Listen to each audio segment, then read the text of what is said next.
გამარჯობათ მეგობრებო.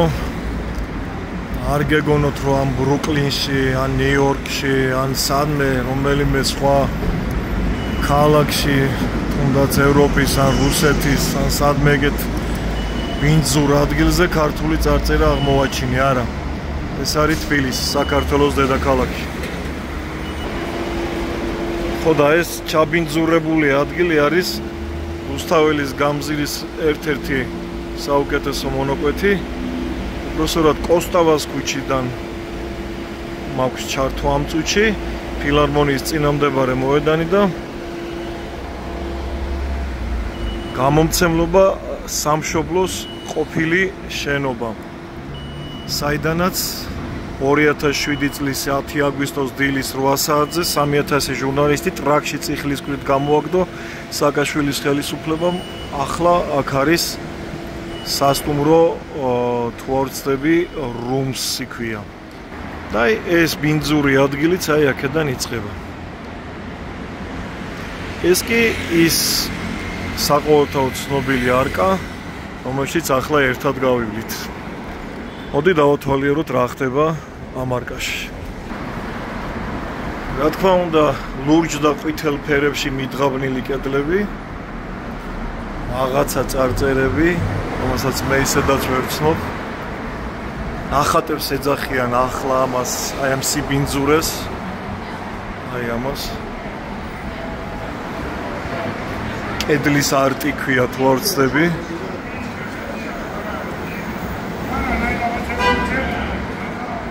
ქუჩის პლაკატებს კიდე აიტანს. მოდი აბა ვნახოთ ერთი ქართული აფიშა თუ მაინც არის გამოყენებული.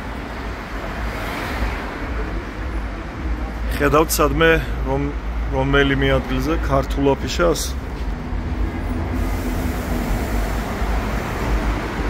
ჯერჯერობით ქართულ აფიშას მე ვერსად ვერ პოვი. აქ კედელზე ისევ საქართველოს ულამაზესი გვერდის დროშით ევროსაიუზის დროშა აგერ მითხებებული, მიდღავნილი. აქაც განვაგრძობთ ქართული აფიშების ძებნას.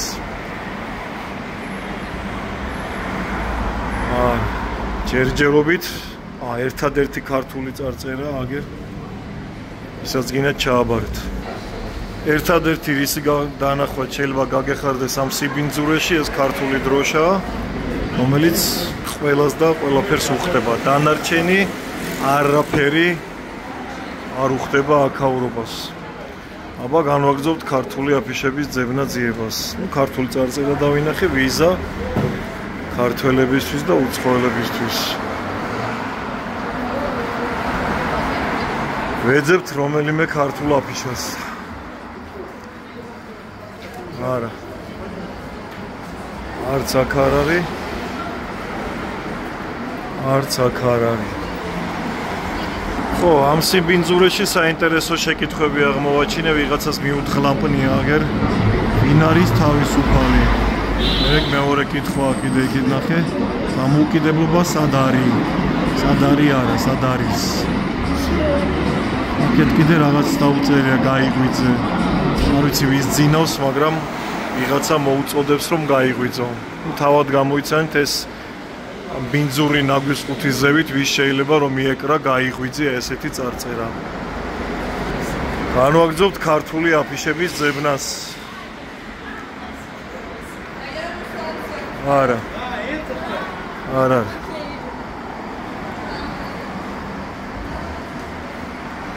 სამაგეროთ არის ესეთი განცხადება ყველაზე მაღლა გაკრულ, რომელსაც ან წაიკითხავს, ან არა ვინც საჭიროა. მოკლედ ხვდებით ხო რას ვეძებ ეხა მე ამ არკაში. ვეძებ ქართულ აფიშებს და ქართულ წარწერებს, თუმცა ცოტა ისეთ ღირებულ წარწერებს და არა რაღაც დურაკულ წარწერებს. ვერ ვიპოვე ვერაფერი, ახლა განვაგრძობ ძებნას. არა, სამწუხაროდ ამ არკის ჩაბინძურებულ კედლებზე ქართული წარწერები არა უშ ქართული წარწერები ვერ ვიპოვე. ყოველ შემთხვევაში ისეთი ღირებული რომ ჩემი ყურადღება მიეპყრო. ხელოვნების თვალსაზრისით ვამბობ. გადავედით რუსთაველის მეტროსკენ. კაფე თბილისი, გემახსოვრებათ. მისი ჩაბინძურებული ფასადი. ესეთი სილამაზე, რომელიც მერაბ-ყოსთავას სახლის ქვემოთ არის. ვინც არ იცით, უნდა გითხრათ. აი ამ ადგილზე გაუკეთებიათ რაო. Magic Arts Museum. ვინც არ იცით, აი ეს არის იმ საიდუმლო გვირაბების ერთ-ერთი გამოსასვლელი, რომელიც KGB-ს გვირაბების ქსელს უერთდება და ინგოროყოს ქუჩაზე ამოდის ეგრეთ წოდებულ ბერიას გვირაბებთან ერთად. აი ეს არის ერთ-ერთი ამოსასვლელი სხვათა შორის აი ამ ადგილზე, ვინც არ იცით. ძალიან საინტერესო ექსპოზიციური კადრი, ცნობილი სასტუმრო ბილტმორი, რომელსაც თვალწები მახინ ჩენობებს შორის ერთ-ერთი ნომინაცია მოიპოვა. აი ამ ადგილზე სანამ სააკაშვილი ბილტმორს ააშენებდა, დაანგრია 16 სართულიანი ახლად აშენებული სახლი, რომელიც არ იყო ავარიული, გამოყარა წიხლების კვრი და პოლიციელების დახმარებით, სერიოზული შეურაცხყოფების მიყენებით ხალხი, ანჩურეს უპანჩურებით გამოყარა ამ 16 სართულიანი ახალი კორპუსებიდან ხალხი და ააშენა აი ეს სიმახინჯე, რომელსაც დღეს სასტუმრო ბილტმორი ქვია და რომელიც არანაირად არ ჟდება თბილისის ინფრასტრუქტურაში. ეს კი ყოფილი სასტუმრო ივერია, ეხლა რედისონი ქვია. აი ამ სახლს რა ქვია თუ იცით, აბა აი ამას. ეს ჩვენი რუსთაველის მეტროს შესასვლელი, გამოსასვლელი. აქაც ძალიან საინტერესო ქუჩის მხატვრობა. მე ვიტყოდი ქუჩის ჩაბინძურება უფრო ვიდრე მხატვრობა. ესეც ჩვენი რუსთაველის ძეგლი. იცოდით რომ ამ კინოსახლს ერთი პერიოდი ამერიკული კინოაკადემიის ჯილდოს ოსკარის სახელი ერქვა. სამარცხვინო პერიოდი ქართული კინოს ისტორიაში, როცა ქართული კინოსახლს ამერიკული კინოაკადემიის ჯილდოს ოსკარის სახელი ერქვა. თორცები დაახლოებით 10 წელიწადია ჩამოაგდეს ის სამარცხვინო წარწერა ქართული კინოსთვის. აქაც რუსთაველის ძეგლის ქვემოთ ასეთი სილამაზები დადღაბნილი. აი, წავედით აბა იქით, აქეთ რა ხდება ვნახოთ.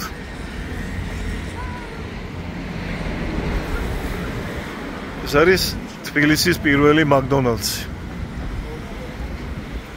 რა კაია, ჩდის ისვენებს ტიპი. თბილისის პირველი მაკდონალდსი, რომელიც თავის დროზე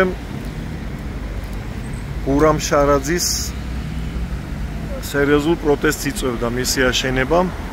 მაგრამ ჭყონი არის ჭყონია, ეხლა რა ეს თავისი არ გაეტანა, იმდენ იქნა შეორდაძე შემოიყვანა ამ მაკდონალდსში და ჰამბურგერი მიაწოდა. ჰამბურგერი მე მგონი დიდი ჩიზბურგერი იყო თუ არ ვცდები, მიაწოდა და ჩაკბიჩეთ ბატონო ედუარდო და ედუარდმა ძლივს ჩაკბიჩა ის ჰამბურგერი.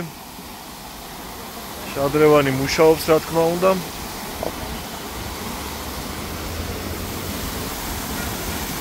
ველოსიპედების მაგივრად აი ესეთი რაღაცები. ჩვენს დროს აი ესეთი დაბინძურებისთვის სჭიდნენ აფიშების გამკვლელებს და მხატვრებს. ხო და ეს მაკდონალდზე ვლაპარაკობდი და ამ მაკდონალდში შემოგევლე. ამ მაკდონალდში პირველად იყო ედუარდ ჩევარნაცი. და მან გახსნა ეს მაკდონალდი მასში. ესეც მეცნიერებათა აკადემიის შენობა. ოღონდ ნუ მკითხავთ რომელი მეცნიერებათა აკადემიისო, საქართველოს ქონდა ასეთი და ყავდა ასეთი ხალხი, მეცნიერებს ეძახდნენ. ეს კინოსახლის და მეცნიერებათა აკადემიის ერთი დიდი ულამაზესი შენობა, სხვაშორის საბჭოთა არქიტექტურის ნიმუში. აი აქ რა წერია, აქ მყოფი ვერცერთი მეცნიერი ვერ იტყვის ამას. აი აქ რა წერია. თუ იტყვის ხოჭავს. აქ ეს ტრადიციული ამბები, რომელიც თბილისის თავის დროზე ყოველთვის უხდებოდა ხოლმე. ხატრების ნამუშევრები, ხელნაკეთი ნივთები, ბუკინისტური წიგნები, რომელიც ძალიან აუმარჯოს. ბუკინისტური წიგნები, ახატები. მოკლედ ის რაც ყოველთვის ალამაზებდა თბილისს. ხო, ეხლა აქ შევიდეთ და გაგახსენოთ ეს ადგილი. სხვათა შორის, ბევრი წლის წინ, როცა აქ ძალიან დიდი ტრაგედია მოხდა, ამ ადგილზე თბილისის საბაგიროზე, რომელიც მთაწმინდაზე ადის, ადამიანები გარდაიცვალნენ. შემდეგ ეს სადგური დაკონსერვდა. დაკონსერვდა და ძალიან დიდი ხნის შემდეგ, სულ რაღაც თუ არ ვცდები, 1 წელია ამ სადგურმა ახალი სიცოცხლე შეიძინა და დღეს ის არა მხოლოდ ქალაქის სტუმრებს და ტურისტებს ემსახურება, ასევე ემსახურება ჩვენი ქვეყნის და ჩვენი საქართველოს და თბილისის იმ მოსახლეობას, რომელსაც კიდევ ახსოვს აი ეს ულამაზესი შენობა და მისი დანიშნულება დღემდე არ შეცვლილა. რა თქმა უნდა, აქ ინფრასტრუქტურულად ძველებურად არაფერი არ შეცვლილა, ყველაფერი იგივეა, მაგრამ გაცილებით ლამაზად და გაცილებით ხარისხიანად. საუკეთესო კიდე ის არის, რომ 1500 წლის ასაკის თბილისში, აი აქ ისტორიულ შენობაში ქართული მუსიკა ჟღერს. რომარ ცხილაძის ნატრის ხე, რომელსაც სხვათა შორის დღეს კლუბ კაზანოვაში თავისი გამოსვლა აქვს. აი ესეთი სილამაზეა. მოკლედ მე ზევით აღარ ავარ ხა, ხვდებით როგორ არის ინფრასტრუქტურულად მოწყობილი და გამართული ყველაფერი და ეს კიდევ ერთი დასტური იმისა, თუ როგორ შეინარჩუნო და გააახლო ნაშთი ძველი დიდებისა. ესეც მეცნიერებათა აკადემიის შენობა. აი ამ ფლიგელში ჭიშკარს, რომელსაც ახლა აი ეს ბოქლომი ადევს, აქ არასდროს ჭიშკარი არ ყოფილა. უდიდეს აკადემიკოსებს აქვთავლილი აი ეს კიბეებში. საქართველოსთვის და საბჭოთა კავშირისთვის ძალიან მნიშვნელოვან პიროვნებებს. აი ეს კიბეები ბევრჯერ აქვთავლილი. ახლა კი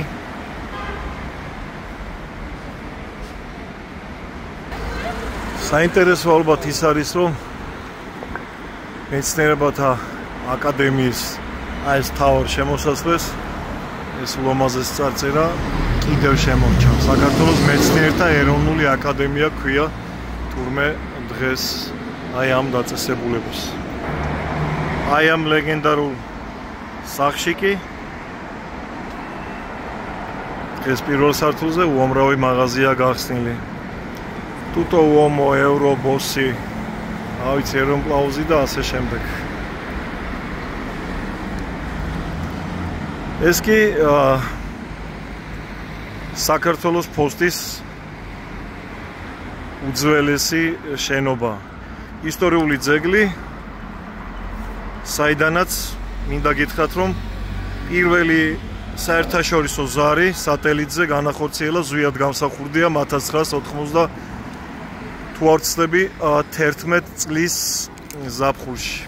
აი ამ შენობის აი ამ ადგილიდან, ზუსტად ამ ადგილიდან პრეზიდენტმა ზვიად გამსახურდიამ პირველი სატელიტური კავშირი განახორციელა დანარჩენ მსოფლიოსთან.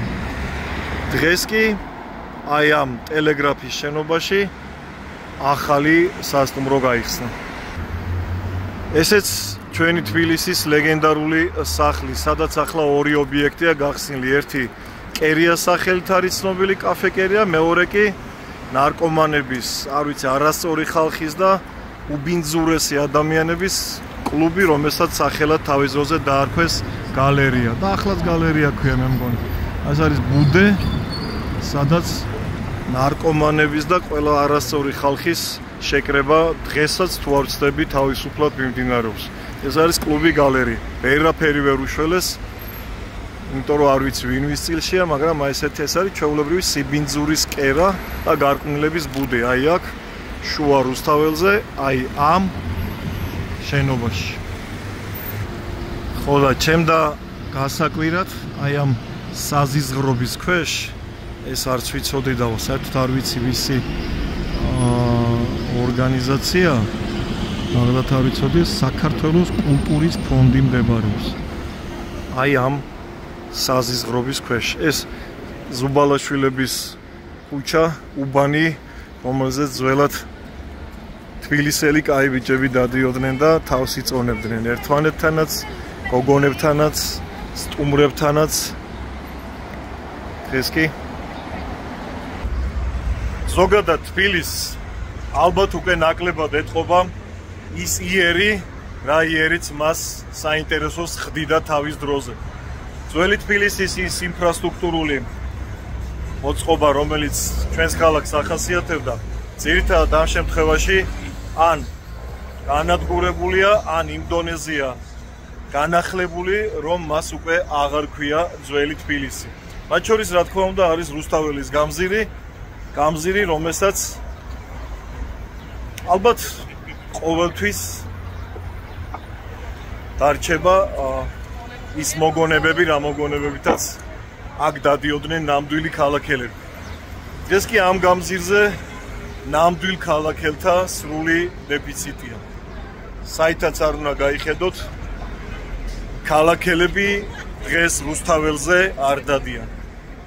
ვისაც გონია, რომ ქალაქელობაში თბილისის რომელიმე სამშობიაროში დაბადებას გულისხმობ, ძალიან ცდებით. მე ხაშურში დაბადებული კაცი ვარ და საამაყოთ მაქვს ეს ყველაფერი.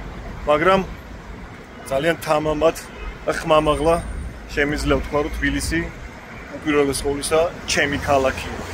ჩემი ქალაქი და თქვენი ქალაქიც ასეთი უნდა იყოს და უნდა შეგტიოდეთ გული. არ ვაგრძოთ დათვალიერება ჩვენი ქალაქის. ფოსტის ისტორიული შენობის გვერდით, ასევე ისტორიული შენობა, რომელსაც თავის დროზე მარქსიზმ-ლენინიზმის ინსტიტუტი ერქვა და რომელიც ახლა იმელის შენობის სახით იყო ცნობილი. თუმცა როგორც გითხარით, ამ ადგილზე სასტუმრო ბილტმორი გაიხსნა. ის მაღალი შუშის სიმახინჯე არის. რა ზუსტი კონტექსტი იყო? თქვენ ვინახართ, ბავშვო? ადამ და ევა? ადამ და ევა ხართ? ქართული არიცი? ხო გესმის? ава მოიხსენი ეგ მასკა. Не снимем маски. Вы откуда? Из Украины? Да. Да? Из какого города? Одесса. Одесса? Да. Сколько вам лет? Секрет. Секрет? Да. Какой секрет? 13 и 15? Нет. Нет? 14 и 16, да? Нет. Гуляйте, ребята, гуляйте. Мне 45 и 29. Видно. ხო და იმას ვამოვდირო, აი აქ არის ის შენობა, რომელსაც იმელის შენობა ერქვა და დღეს სასტუმრო ბილტმორია განთავსებული. და რა საოცარია, რომ მარქსიზმ-ლენინიზმის ინსტიტუტის ამ შენობას დღემდე შემორჩა. ნახეთ.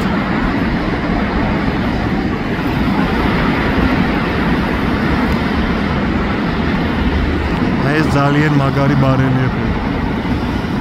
როგორც ჩანს, ბილტმორის ხელმძღვანელობამ გადაწყვიტა, რომ ეს ისტორიული კვადრატული მეტრები არ გაენადგურებინა და დაეტოვებინა. მე მგონი სწორი გადაწყვეტილება მიიღო.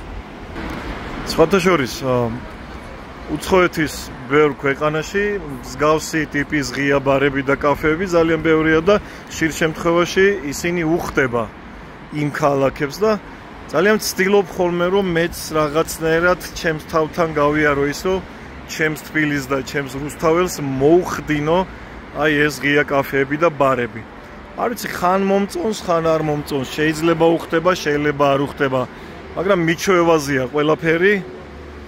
და ალბათ მიეჩვევა ახლა ამასაც თვალი, რომ ღია კაფეები მაინც და მაინც სუდი დასანახი არ არის ჩვენი ლამაზი თბილისის აი ქუჩებში. მე მგონი რა ყოველ შემთხვევაში მე ესე მგონია და თქვენ რას ფიქრობთ ამასთან დაკავშირებით? უხდება რუსთაველის გამზის ღია კაფეები და ბარები?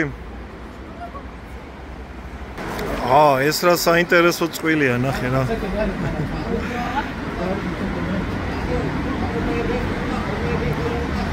ძალიან უკომენტაროთ მინდა ხა ეს გავატარო, მაგრამ არ ვიცი.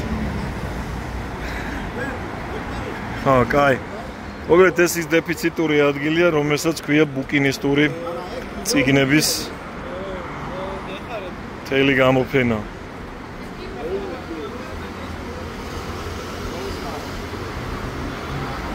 ძალიან საინტერესო წიგნები. ჟურნალები ძველი.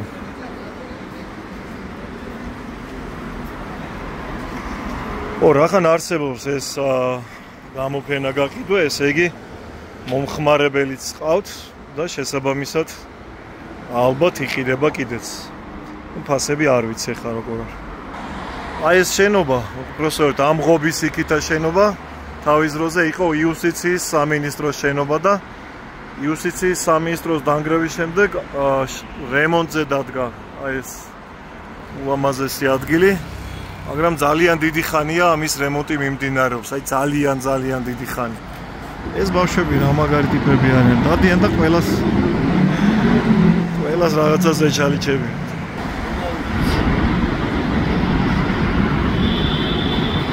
ხო არა, რაღაცა სრულიად უწყინარი ტიპები არიან, დადიან და ტიპებს ხელს ართმევენ და გამარჯვებას ეუბნებიან.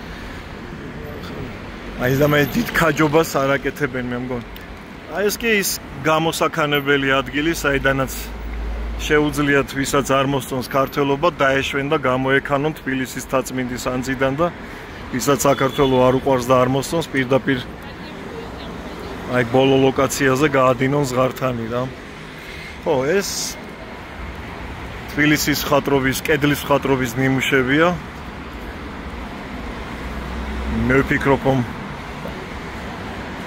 აი ზედმეტად ჩაბინძურებული ქალაქის ერთი უბრალო შენობა. ახლა განახევთ ოპერის თეატრს. რამდენმა იცით, როდის არის აშენებული თბილისის ოპერის თეატრის ეს ულამაზესი შენობა? ან რამდენმა იცით ამ შენობის ისტორია? როდის რა დაემართა, როდის რა გაუკუჭა? მე მამაჩემმა მასწავლა და ახლა ვეცდები თქვენს გასწავლოთ და განახოთ ის საიდუმლო ადგილები, რომელიც ოპერის თეატრის აი ამ შენობის, ანუ ფასადის და წინა მხარის აი ულამაზეს ნახეთ ჩუქურთმებშია ჩაქსოვილი. ძალიან ვეცდები რომ ჩემმა ტელეფონმა დააფიქსიროს ეს ყველაფერი და აბა დააკვირდით. უბრალოდ მინდა რომ თქვენ თვითონ აღმოაჩინოთ ჯერ. აი ეგ თუ ხედავთ რიცხვს 18. ხედავთ ხო? შუაში, კადრის შუაში 18. ახლა გავუკვეთ ოდნავ მარჯვნივ. აქ თუ ხედავთ რიცხვს 87. ხედავთ ხო ცენტრში? ანუ გამოდის რომ ოპერის თეატრი, გამოდის კერასია 1887 წელს არის აშენებული. იცოდეთ ეს პატარა საიდუმლო ამ ულამაზესი შენობაში ჩაქსოვილი აი ამ ულამაზესი ახეთ ჩუქურთმების მარცხნივ და მარჯვნივ. ესეც პატარა საიდუმლო ოპერის თეატრის. ახლა მე იქით თავისუფლების მოედნისკენ სვლას აღარ გავაგრძელებ. განსაკუთრებულად, ალბათ განსაკუთრებულს ვერაფერს ვეღარ მოგიყვებით და ვერაფერს ვერ განახებთ, იმიტომ რომ დაახლოებით მაინც იცით იქით რა ხდება. კარგი არაფერი ყოველ შემთხვევაში ინფრასტრუქტურულადაც კი საინტერესოს ვერ განახებთ, მე განახებთ ყველაფერს უბრალოდ. მე მოვიდი დანიშნულების ადგილზე, ძალიან კარგ ადგილზე, რომელსაც ქვია ნათელა იანქოშვილის ერთი მხატვრის მუზეუმი, სახელობის ერთი მხატვრის მუზეუმი და დღეს აი ამ ლამაზ შენობაში, მუზეუმში აი ესეთი გამოფენა იმართება. დედამიწის სამკაული ასე ქვია აი ამ გამოფენას და მისმა უნიჭიერესმა ხელმძღვანელმა ძალიან მაგარმა ქართველმა თბილისელმა კაცმა მხატვარმა ბატონმა თემურ დალაქიშვილმა დამპატიჟა ძალიან დიდმა ქართველმა ადამიანმა ნუ მერე მხატვარმა ხო და ეხლა ავაკითხავ და დავათვალიერებ დედამიწის სამკაულს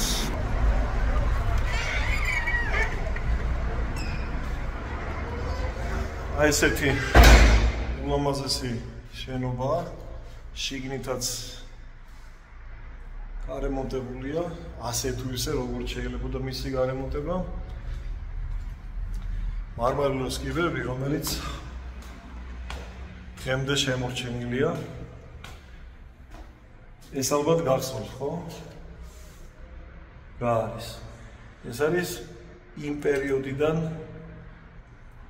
შემორჩენილი ნივთები. ახლა მას თუ გაიხსენებს ვინმე შევახსენებ ფოსტის ყუთები ერქვა, აი გაზეთებს ყრიდნენ ხოლმე.